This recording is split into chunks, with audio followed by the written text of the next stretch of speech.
राज के साथ मेरा पहला परिचय है आज। मैं इसके पूर्व कभी मिला नहीं हूं और शायद अप्रैल या मई में आपका फोन आया था। कहा मोदी जी हम लोग गुजरात आना चाहते हैं। तब मुझे अंदाज नहीं है कि उनके दिमाग में ये सब था। मुझे लगा परिवार के साथ आएंगे, गीत के लाइन वाइन देखने जाना होगा। तो हमने कहा जरूर आइए भाई, स्वागत है आपका। उन्होंने क्या बात में कि मैं समझना चाहता हूं कि भाई गुजरात और महाराष्ट्र दोनों ने एक साथ अपनी यात्रा शुरू की,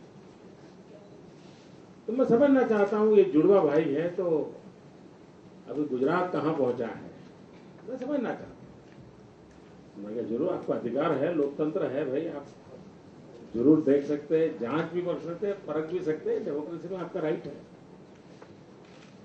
तो मैंने कहा कि आपको जो चाहिए कि एडवांस में कोई टीम आ जाए और वो अगर आपके रुचि के क्षेत्र कौन से हैं उसके विषय में अफसरों से बात कर लें तो अच्छा होगा। तो कुछ मित्र आए थे शायद एक आध महीने पहले, तो वे हमारे अफसरों से मिले थे। उन्होंने बताया भाई हम ये महाराष्ट्र के संदर्भ में इन चीजों को हमें जरा देखना है। तो उसके हिसाब से फिर सरकार के कुछ मित्र और राज्य के कुछ मित्र सबने बैठ करके एरिया आइडेंटिफाई किए कि कहां कहां जाना, क्या करना, क्या देखना। हमारी तरफ से हमने कहा नहीं ये देखो वो देखो, ऐसा अभी तक नहीं कहा। और मैंने देखा कि राज ने जिन लोगों को भेजा था वे काफी स्टडी करके आए थे। उन्हें पूरा पता था कि यहां हमारे अफसरों से क्या बात करनी, समय बर्बाद नहीं करना, क्या करना, बड़ा माइन्यूट है, काफी अच्छा मुझे लगा। और उसमें से ये बना है। दूसरा विषय है कि ये जो आपको जो आश्चर्य हो रहा है वो शायद राज के कारण आश्चर्य हो रहा है, गुजरात के कारण आश्चर्य होने के कारण नहीं है। क्योंकि यहाँ यूनिसेफ के लोग भी स्टडी करने आते हैं, WHO के लोग भी आते हैं, कई NGOs भी आते हैं, करीब करीब सभी राज्यों की MLA के कमिटी जाती है, वो 5-5, 7-7 दिन टूर कर रहे हैं वो लोग। कुछ हमारी स्कीम ऐसी हैं जो अफसर लोग आके स्टडी करके गए, कुछ स्कीम ऐसी हैं जो भारत सरकार ने खुद ने, जैसे हमने एक कार्यक्रम लिया था ये जो फेयर प्राइस शॉप होता है, तो हमने कंसेप्ट डेवलप किया था विलेज मॉल। तो भारत सरकार ने यानी ये UPA 1 उन्होंने सारे देश के सेक्रेटरीज को यहां बुलाया था। वो 2 दिन यहां रहे थे, पूरा स्टडी किया था। हमारा जो सरदार सरोवर डैम है उसके विषय में स्टडी करने आते हैं। इन दिनों दुनिया के कई देशों के लोग हमारी फॉरेंसिक साइंस यूनिवर्सिटी को देखने आते हैं। इन दिनों हमारा जो सोलर प्रोजेक्ट है और एक प्रकार से ये ग्लोबल हब बनेगा, उसके स्टडी के लिए आते हैं। और मैं मानता हूं ये अच्छी बात है, जहां भी कोई अच्छी चीज है तो देखना चाहिए। और मैं पहली बार जब मुख्यमंत्री बना तो आपको शायद स्मरण होगा, मैं हमारे सभी मंत्रियों को लेकर के IIM में पढ़ने के लिए गया था। 3 दिन वहां मैंने कोर्स किया था CM बनने के बाद। तो उससे लाभ होता है, अच्छा होगा। यहाँ आपके एक्सपीरियंस भी हम जानेंगे, आप भी महाराष्ट्र की पब्लिक लाइफ में हैं, आपका भी तजुर्बा है। 2 चीजें आपसे भी अच्छी हमें मिलेगी जो हमारे राज्य में हम लागू करेंगे। तो ये कोई किसी को सिखाता ऐसा नहीं है, सब मिलकर के सबके पास से सीखते हैं। मोदी जी, ये जो परिवर्तन आप कर रहे हैं इसके पीछे प्रेरणा क्या है? क्या भैया? प्रेरणा किससे मिलती है आपको? मुझे? हाँ, ये परिवर्तन सब जो हो रहा है। अरे भारत माँ की सेवा करना ही हमारा काम है भाई। ये ये तो सदियों से हमारे देश में कहा गया है, और जिसको जो जिम्मेवारी मिले उसने उसको पूरा करना चाहिए।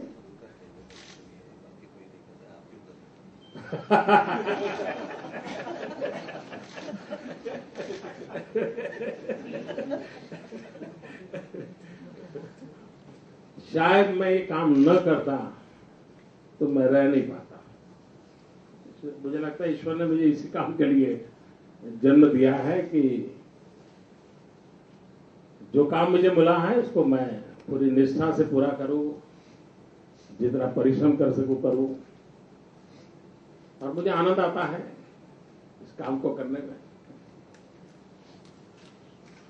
दोपहर से हम लोग जो प्रेजेंटेशन हुए उन सब प्रेजेंटेशन में आपकी छवि दिखाई दी, ब्रांड मोदी जैसा ब्रांड मोदी एक दिखाई दिया।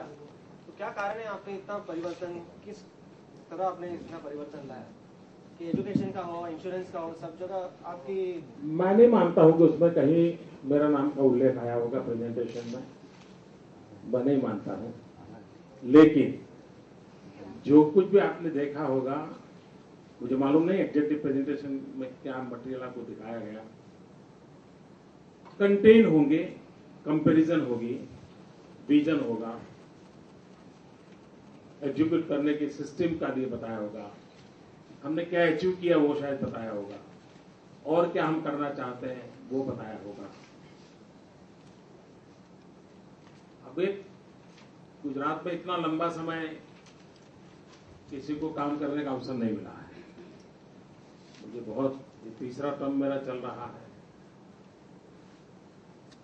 दूसरा, आप मीडिया के मित्रों ने मेरे नाम की बहुत दुनिया में चर्चा की है, उसके कारण भी आपको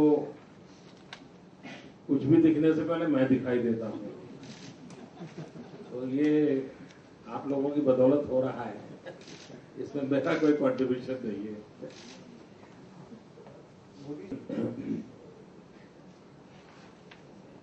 एक तो मैं अभी भी मानता हूं कि जो ये सोचा जा रहा है कि देश डूब चुका है, कुछ हो नहीं सकता, इस बात में मैं विश्वास नहीं करता। यही सरकारें, यही मुलाजिम, यही फाइलें, यही परंपराएं, उसके बावजूद भी अगर हम चाहें तो स्थितियों को बदल सकते हैं। ये मेरा अपना अनुभव के आधार पर विश्वास बना है। और अगर हम देखें, सब दूर कुछ न कुछ अच्छा नजर आ सकता है। हमने एक परंपरा डेवलप की है, शायद यहां प्रेजेंटेशन में वो विषय आया कि नहीं मुझे मालूम नहीं। हम लोग एक चिंतन शिविर करते हैं प्रतिवर्ष। अब उसमें एक विशेषता है, एक तो हम 3 दिन के लिए कहीं जाते हैं और कोई हायरार्की नहीं होती, कोई प्रोटोकॉल नहीं होता।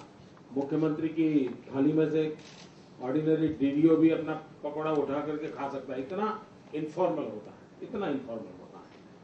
और सुबह 5:30 से लेकर के रात को 10:30 तक सुबह योगा से शुरू करते हैं, साथ में हम रहते हैं। उसमें हम हिंदुस्तान के किसी न किसी राज्य की कोई अच्छी सिद्धि हो तो हम उनको बुलाते हैं। एक बार हमने केरल को बुलाया था, जबकि वो कम्युनिस्ट गवर्नमेंट थी, और केरल के जिस अधिकारी ने एक अच्छा काम किया था कुडुम्बश्री नाम की योजना के लिए, वो तो एकदम से जूनियर अफसर था, यानी उसकी नौकरी के साथ 8 साल हुए हो गए। वे आए और मेरे यहां सीनियर मोस्ट सभी लोग इंक्लूडिंग मुख्यमंत्री, हम ऑडियंस में बैठे थे, और उसने हमें 2 घंटे पढ़ाया अपने एक्सपीरियंस के आधार पर उसको कैसे किया। इस वर्ष हमारे चिंतन शिविर में हमने छत्तीसगढ़ को बुलाया था। उन्होंने पब्लिक डिस्ट्रीब्यूशन सिस्टम में जो टेक्नोलॉजी का उपयोग किया है उसको हम सीखना चाहते थे, समझना चाहते थे। Will be happy to know. एक बार हमने नागालैंड को बुलाया और नागालैंड के चीफ सेक्रेटरी आए थे। नागालैंड में उन्होंने ट्राइबल डेवलपमेंट के लिए एक अच्छी स्कीम डेवलप की थी। हम चाहते थे उसको समझे, सीखे, और हम इसको रिप्लिका कर सकते हैं क्या। तो हमारी एक कोशिश रहती है। महाराष्ट्र से भी ऐसी अगर कुछ बातें मेरे ध्यान में आएगी तो मैं आगे चल करके मैं भी चाहूंगा कि हमारे चिंतन शिविर में हम उनको बुलाएंगे, हम उनसे भी कुछ समझेंगे, सीखेंगे। तो ये हमारा एक निरंतर प्रयास है कि हिंदुस्तान में या हिंदुस्तान के बाहर भी कोई अच्छी प्रैक्टिस हो तो उसको सीखना, समझना और हमारे अनुकूल होकर के उसको, क्योंकि ये कहना है कि एक ही राज्य को सब समझ आता है और उसी को सब आता है, ऐसा क्लेम हम नहीं कर सकते, हम ऐसा चाहेंगे भी नहीं। पिछले 10 साल में जो गुजरात में विकास हुआ है, तो इस विकास के लिए गुजरात ने क्या क्या कुर्बानियां दी है?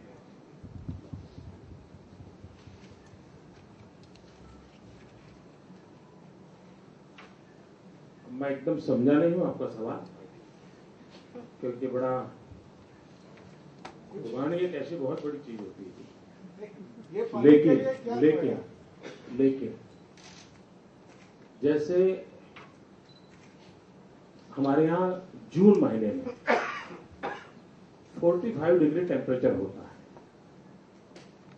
किसान भी जून महीने में दोपहर को बाहर निकलना हिम्मत नहीं कर सकता, ऐसी धूप होती, भयंकर गर्मी होती। मेरे राज्य में पिछले 8 साल से लगातार 13, 14, 15 जून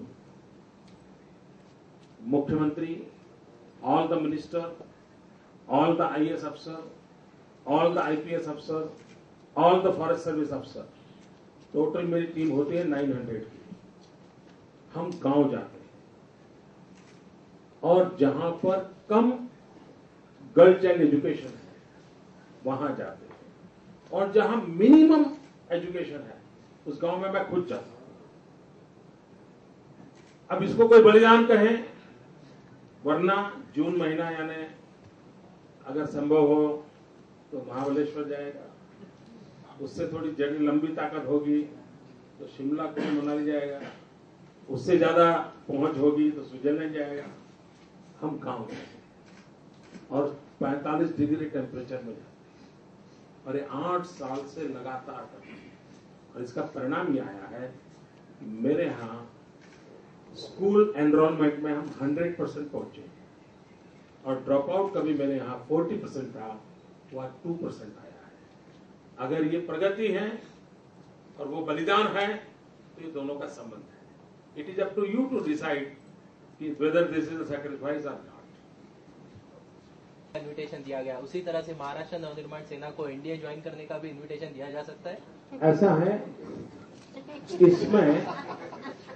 इसमें एक तो राजनीतिक चर्चा के लिए कोई स्कोप है नहीं, और दूसरा मैं अथॉरिटी नहीं हूं उस काम के लिए। मैं इसके लिए तो अथॉरिटी हूं कि मैं सारे दुनिया को कहता हूं मेरे गुजरात आइए, मेरे गुजरात का अध्ययन कीजिए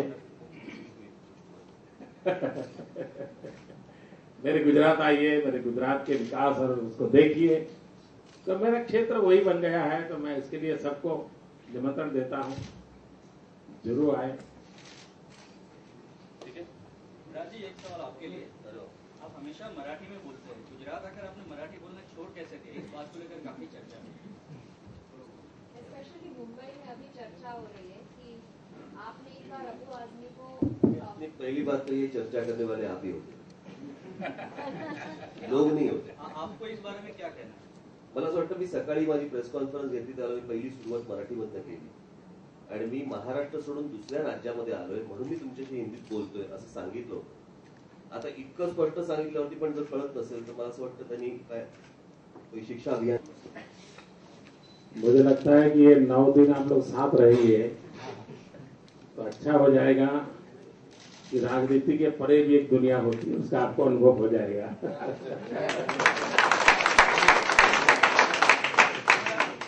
लेकिन एक बात मुझे याद है, बहुत पहले कवि सम्मेलन में हमने एक कवि को सुना था और उसने बड़ा मजेदार कहा था कि कोई मंत्री जी जा रहे थे और मंत्री जी ने ड्राइवर को कहा कि आज कार मैं चलाऊंगा। तो ड्राइवर ने कहा सर मैं उतर जाऊंगा। क्योंकि ये कार है, सरकार नहीं जो कोई भी चला ले। इस व्यंग में उसका कहना यह था कि भी राजनीतिक क्षेत्र एक ही ऐसा माना गया है कि जिसमें जैसे अध्ययन की जरूरत नहीं है। मैं मानता हूं एक अच्छी चीज है, इसको एक पॉजिटिव स्पिरिट में लेना चाहिए कि राजनीतिक जीवन में जीने वाले इतनी बड़ी मात्रा में कार्यकर्ता अपने राजनीतिक विचारों के अनटचेबिलिटी को छोड़ करके कहीं कुछ अच्छा हुआ है तो देखने के लिए, समझने के लिए जा रहे हैं। और हिंदुस्तान में ये पॉलिटिकल अनटचेबिलिटी का जो माहौल बनाया जाता है, उससे ऊपर, राजनीति से ऊपर राष्ट्रनीति होती है। हम उस पर क्यों ना सोचें? अगर हम ऐसा ही करेंगे तो देश कैसे चलेगा जी?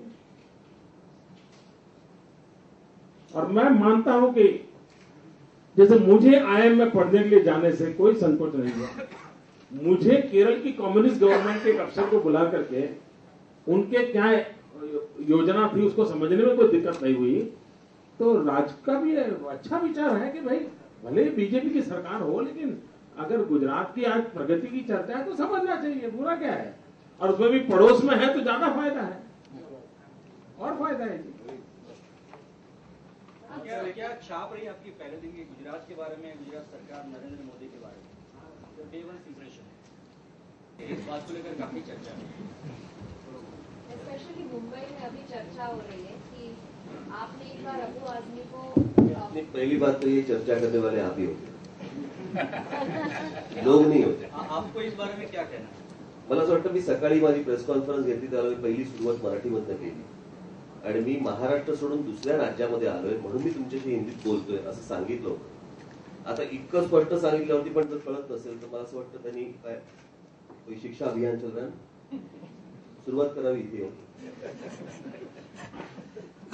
कारण एवढं स्पष्ट सांगितल्यानंतर पण जर प्रश्न पडत असतील तर मग प्रॉब्लेम आहे।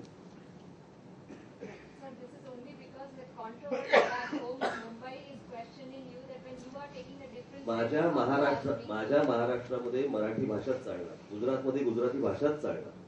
मला आता गुजराती येत नाही म्हणून मी तुमच्याशी हिंदीत बोलते, मला गुजराती आली तर मी तुमच्याशी गुजरातीत बोललो असतो। सोपी गोष्ट आहे। Raj Thakkre's MNS is a fairly young party. It was launched in 2006. Considering that you're a senior leader, you've observed how Raj's politics has been. We stand on North Indians, we stand on Marathi Manos. As a senior leader, what is one advice that you would like to give a young leader? पण त्याच्या आधी मला तुम्हाला काहीतरी सांगावं असं वाटतं, हिंदी सांगू? मराठी चालेल। मला असं वाटतं की तुम्ही आत्ताची माझी ही जी टूर आहे याच्याकडे राजकारणाच्या पलीकडे जाऊन बघा। मला असं वाटतं मी गुजरातची जी डेव्हलपमेंट आहे मोदी साहेबांच्या मार्गदर्शनाखाली ती पाहण्यासाठी आलो। याचा माझ्या पॉलिसीशी किंवा त्यांच्या पक्षाच्या पॉलिसीशी किंवा त्याचा एनडीए किंवा डीएनए किंवा काय जे काय काढाल तुम्ही असल्या कुठच्याही गोष्टींशी त्याचा संबंध नाहीये। सो मला असं वाटतं याच्यामध्ये तुम्ही राजकारण आणण्यात काही पॉईंट नाहीये। मी जर एका चांगल्या हेतूने मी इथे गुजरातमध्ये आलोय आणि हा गुजरात मला जर मोदी साहेब चांगल्या हेतूने जर समजा दाखवत आहेत तर त्याच्यामध्ये राजकारण आणण्यासारखं काही नाहीच आहे। देखिए अच्छी इंप्रेशन है इसलिए आया हूं और आज पहला ही दिन है। अगर आप पहले ही दिन इतना पोस्टमार्टम करोगे तो आखिर में क्या बचेगा? मुझे लगता है कि जब मेरे 8-9 दिन जब कंप्लीट हो जाएंगे मैं आपके साथ वापस बात करूंगा, वार्तालाप करूंगा, जरूर करूंगा। देखिए you must appreciate friends, you must appreciate. मैं मीडिया के लिए छापने या दिखाने के लिए नहीं कह रहा हूं। आज देश में कोई 9 दिन निकाल रहा है और वो भी किसी राज्य की चेक डैम के आकाश, अर्बन डेवलपमेंट में क्या हो रहा है, ये अपने आप में देश के लिए एक बहुत बड़ी खबर है जी। मैं नहीं जानता हूं आप लोग इसको पकड़ पाएंगे कि नहीं पकड़ पाएंगे, आई डोंट नो, या आपकी टीआरपी के लिए काम आएगा कि नहीं आएगा, लेकिन सोचना चाहिए। कभी कभी कोई नेता 10 दिन स्विट्जरलैंड चला गया और खबर बने तो वो तो टीआरपी के लिए ठीक है कि 10 दिन चला गया घूम रहा है, लेकिन कोई छोटी छोटी बारीकियों के लिए और अपनी पूरी टीम लेकर के निकले, मित्रों ये छोटी चीज नहीं है जी, सच में बता, छोटी चीज नहीं। ये इसको अप्रिशिएट करना चाहिए, इसको पॉलिटिकल आइडियोलॉजी से मत जोड़िए। राजसाहेब तुम्ही नेहमी ब्लूप्रिंट सांगता, ब्लूप्रिंट, तर हे सगळं बघ तुमच्या जे विजन आहे त्याला एनहान्स करून एक ब्लूप्रिंट काढायची पण हे एक एफर्ट आहे का तुमचा? मला काय वाटलं मग कशासाठी फिरते?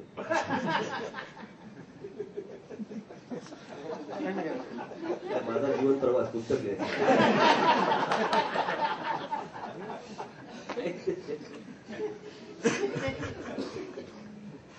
ठीक आहे. Thank you. धन्यवाद मित्रों।